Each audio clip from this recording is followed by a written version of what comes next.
नमस्कार, मी सिद्धी सोनटक्के। आजचा आपला विषय आहे पोस्ट ऑफिसमध्ये महिलांसाठी असलेले विशेष कोणत्या योजना आहेत जेणेकरून महिलांना त्याचा जास्तीत जास्त फायदा होईल। म्हणजेच काय तर सुरक्षित गुंतवणूक आणि आकर्षक व्याजदर कसं मिळणार आहे हे पाहण्यासाठी हा रील संपूर्ण पहा। सगळ्यात महत्त्वाचं म्हणजे पहिली योजना आहे ती म्हणजे सुकन्या समृद्धी बचत योजना। मुलींचं भविष्य सुरक्षित करण्यासाठी सुकन्या समृद्धी योजना उपयुक्त ठरू शकते। मुलगी 10 वर्षाची होण्यापूर्वी तिच्या नावानं हे खातं उघडता येतं। या योजनेत सध्या 8.2% वार्षिक व्याजदर आहे। खातं उघडल्यानंतर 15 वर्षापर्यंत पैसे जमा करता येतात। त्याचप्रमाणे नियमांनुसार या गुंतवणुकीवर आयकरातही लाभ मिळतो। दुसरी आणि महत्त्वाची योजना आहे ती म्हणजे काय, पोस्टमध्ये मंथली इन्कम स्कीम आहे। म्हणजे तुम्ही महिन्याला या ठिकाणी पैसे भरू शकता। ते कसं तर त्यासाठी तुम्हाला काय करायचं आहे, नियमित उत्पन्नाची गरज असणाऱ्यांना पोस्ट ऑफिसची इन्कम स्कीम हा पर्याय महत्त्वाचा ठरू शकतो। या योजनेमध्ये किमान 1000 रुपयापासून गुंतवणूक करता येते। सध्या या योजनेवर 7.4% वार्षिक व्याजदर आहे। जमा केलेल्या रकमेवर मिळणारं व्याज नियमित उत्पन्नासाठी वापरता येऊ शकतं।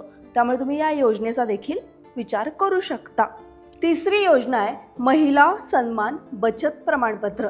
आता ही योजना काय आहे तर महिलांसाठी विशेषतः सुरू करण्यात आलेली महिला सन्मान बचत प्रमाणपत्र योजना अल्पकालीन बचतीसाठी होती। या योजनेत एका खात्यात कमाल 2 लाख रुपयापर्यंत गुंतवणूक करता येत होती आणि 7.5% व्याजदर होता। मात्र ही योजना 31 मार्च 2025 रोजी बंद झाली असून सध्या नवीन गुंतवणूक या ठिकाणी करता येणार नाही। आता चौथी आणि महत्त्वाची योजना, ती योजना कोणती आहे तर राष्ट्रीय बचत प्रमाणपत्र म्हणजेच NSC। आता ही योजना काय ते बघूया। राष्ट्रीय बचत प्रमाणपत्र ही कमी जोखमीची बचत योजना आहे। यामध्ये किमान 1000 रुपयांपासून गुंतवणूक करता येते आणि या योजनेचा कालावधी 5 वर्षाचा आहे। NSC वर मिळणारा व्याजदर सरकारकडून वेळोवेळी निश्चित केला जातो।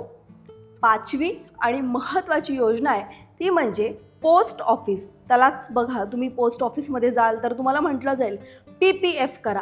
आता ही योजना काय आहे तर या योजनेमध्ये दीर्घकालीन गुंतवणुकीसाठी पोस्ट ऑफिसचं पब्लिक प्रोव्हाइडेड फंड म्हणजेच PPF योजना लोकप्रिय आहे। या योजनेत किमान 500 रुपयापासून वार्षिक गुंतवणूक करता येते। सध्या PPF वर 7.1% व्याजदर आहे। दीर्घकालीन बचत, कर बचत आणि सुरक्षित गुंतवणुकीच्या दृष्टीनं हा पर्याय महत्त्वाचा ठरू शकतोच।